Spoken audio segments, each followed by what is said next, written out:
What is going on? I'm zmoT. We are powered by that creator boost. Please make sure you fill that out. I know it costs you nothing and it's annoying and you don't get anything for it. Trust me, it powers this ship. So thank you for all of you who do that. Speaking of this ship, we're doing pretty darn well.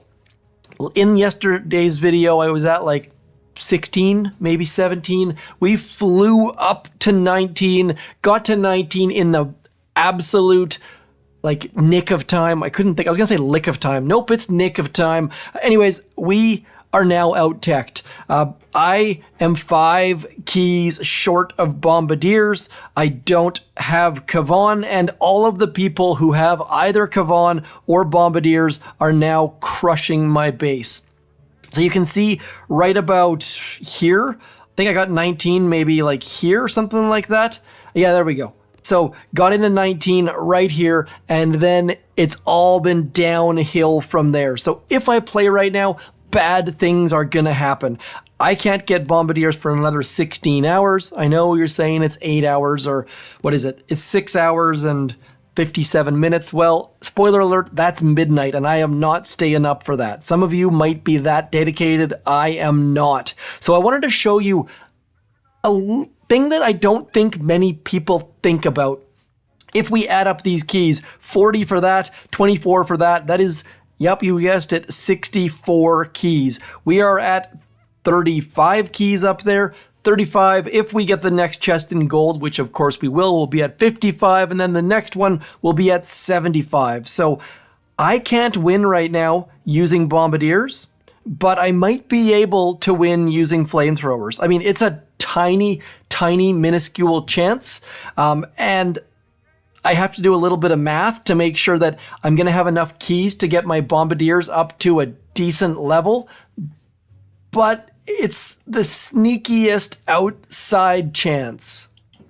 And speaking of math, it takes 768,000 tokens to max Bombardiers, which means as long as I leave 48,000 tokens when I upgrade Flamethrowers, then we're going to have enough to max Bombardiers. I know this is more math than some of you want to do, but it's the only opening I have at the second. Maybe later on I go and get Bullet instead of Bombardiers, and doubtful, but it's just easier than putting the game down. And we're creating a new opening for us. Now, here's where we need to be super careful. So just need to make sure we leave 48,000 keys on the table. So far, the math has been very, very easy. Now we're good. We have gotten Flamethrowers to tick 4. We've got enough tokens and keys to unlock Bombardiers. By the way, do subscribe for next day's video, because there's a very good chance I've screwed all this math up and I'm going to be screaming. I don't think so. And also notice that I do have enough keys. I will have enough keys to go get Bullet if for some reason Zuka Mech works with Bullet. I kind of doubt that's going to be the case, but we haven't shut a door on ourselves. We've opened one up. I don't think it's going to work because I'm not going to spend a heck of a lot of time building this base. I'm literally just gonna throw these Flamethrowers down here. And the benefit of doing this, by the way, is also that no one at the moment has Flamethrowers. Like, there's 0 people out there with Flamethrowers. I mean, global number 48 does. By the way, thanks for that one, Orion. Orion helped me go base hunting. Otherwise, 0 people have these things, which means that people are going to assume that I have Bombardiers as well, and they're going to go faster. It's this weird mental game where A, I've got Flamethrowers, so it screws people up a little bit. B, I've got Flamethrowers because I'm going to get Bombardiers anyways. You might say to yourself that I'm overthinking it, and I probably am. But on the plus side, we're going to make other people overthink it as well. So hopefully this gave you some inspiration to do something weird and wonky. We are also going to throw this Flamethrower over back here, because what that's going to do is that's hopefully going to slow down those heavy chopper rocket chopper hits from the back right. Haven't seen heavy chopper rocket chopper in a while though. They have fallen off in a big way. Also, quick note, we have artillery maxed. I'll show you how I've been hitting bases. Let's show you a couple wins here. So at 18, these bases are a complete and utter joke. If you are at the 4 engine room level, do make sure you go 5 as soon as you can. I have been primarily using 5 boats of mechs. This attack was awful because those mechs went to the left-hand side, but I then realized, by the way, big shout out to Mackit for this, you can just throw your GBE towards that back engine room. So if you're a 4 engine room with an engine room that's just off to one side, everyone's just gonna push left and throw all of their artillery back there. And you see that? I almost got it down with just artillery, and I hadn't been saving it at all. Also, quick note that, my goodness, artillery is a complete and utter breath of fresh air. It is so nice to not have to just watch as your troops hit shock mines. Now we're just going to get this decent split. Again, screwing things up left, right, and center. Troops not going where I want them to. So many mistakes here, but we're still winning because of this compact base. Let's show this against Cyrillic name. Wish I could get some sort of explanation of what these are. If you know how to say some of these names, I would love to have someone who could just read the names, even if you just lied. Nonetheless, mechs, slowing down mortars. Here's the deal. Do throw your Zookas. People keep putting boom cannons here. Throw your Zookas in front of that. That way they get shot in the face. Your mechs don't. Then your mechs shock all the things. You have 1 boat mechs, 1 boat Zookas on the right. Rest of your troops walking through this as you use your artillery to clear shock mines. And I gotta say, I love clearing shock mines. It is so satisfying to finally not be stuck at the mercy of shock mines. And yes, I'm still hitting shock mines on occasion, and I'm still slow to clear bases, but we're clearing the majority of bases. I have definitely screwed up on a couple of compacts. Compacts are very, very tough. If you're in the tech tree, though, I've seen this in at least a couple instances. People going down and getting that shock blaster, mortars are more valuable. I know it doesn't seem like it at the moment, but mortars are forwards, shock blasters are not. Mortars absolutely wreck Zooka players, shock blasters don't. Did I show you this one? Probably. Almost willing to bet that I don't know, I didn't show you this one yet. Again, look at that right-hand side. 2 mechs shocking all of the things, and then all the rest of the stuff going up the left-hand side. Only ever need 2 boats for that right-hand side, but trying to do it with less than 2 generally does not end terribly, terribly well. This one was a bit of an ugly mess, but again, really doesn't matter because that base is just standing on its head, and it will only be stronger with flamethrowers. Maybe? I did get all of 1337 defensive number signs. I think this is like 1337 flame is my guess. Regardless, they were quicker. They have Bombardiers. And oh, by the way, I talked about how I'm out-teched. I'm willing to bet that they have Bombardiers. No, Kavan. So again, out-teched, Kavan making it so they can walk through. Also lost against Messy the Goat, who, again, I assume has either Bombardiers or Kavan. Yes, there they are, walking through the base.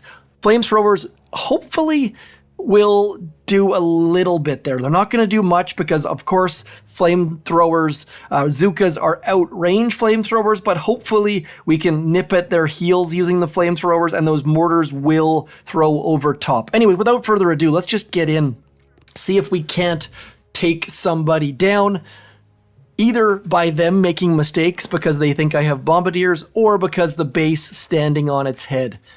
This video has gone 9 minutes and I have not done a live attack. So thank you for your patience on that. Not typically how I like to do these things. My videos the last little while have been super late in the day because I've been waking up, having a coffee, doing some attacks, and then it's like noon and my video still isn't on YouTube. So apologies for those of you who are in Europe and in other time zones where my videos are coming out after dinner or late in the day. We'll try to catch up This video is recorded on Wednesday. It's coming out on Thursday for that exact reason. So like I said on this side, you want to drop, when that mortar is a machine gun, a cannon, you drop your Zookas on the mortar. We're going to do the exact opposite on this one. We're going to drop our mech here, Zooka there, and then we can go something like this. And if you're wondering why I'm still using Cryoneers, I don't really have an answer for you. There's no good reason for me currently to be using Cryoneers, but I have been winning. I have not taken them out of the rotation as a result. So we're going to keep on keeping on. That middle boom cannon is going to go away because I don't want to have my troops mess with it. It is 4 artillery all day, every day.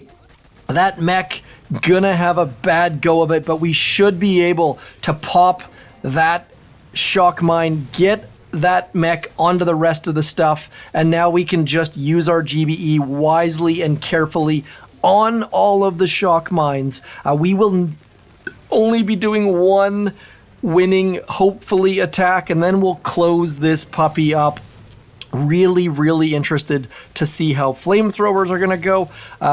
Also, my Rocket Choppa, Heavy Choppa account has not been touched at all. Have not had any time. Not worried quite yet, by the way. It is very, very common for people to get 1 or even 2 engine rooms. This is where things start to change, though. Did we just get hit by a shock mine, or was that must have been a shock mine? Here comes the goodness. Ugh, now we see how they do. Are they going to get more engine rooms, or are we going to start crushing them and they're going to pause? This season is so nerve-wracking. I think we're in good shape here. I'm going to get rid of this shock mine simply because I don't want my Zookas to get over there. I can't flare that final engine room simply because otherwise we're going to end up getting crushed. Our opponent has gotten more engine rooms than I'm used to. I am very, very, very nervous. Again, we don't have anything to fall back on as far as, I don't know if this is normal, if they're going to fizzle, but we're going to get that final flare out now that that machine gun's gone. Need that engine room to fall. It is not going to be fast enough, I don't think. We're going to be too darn slow. People still clearing. I kind of expected that to be the case. Cobra Bomber picking up the win, I assume. 1 second. 1 measly stinking second. Mechs and Bombardiers throwing artillery towards that back boom cannon and then just walking through the base. Walking through the base in a big, big way.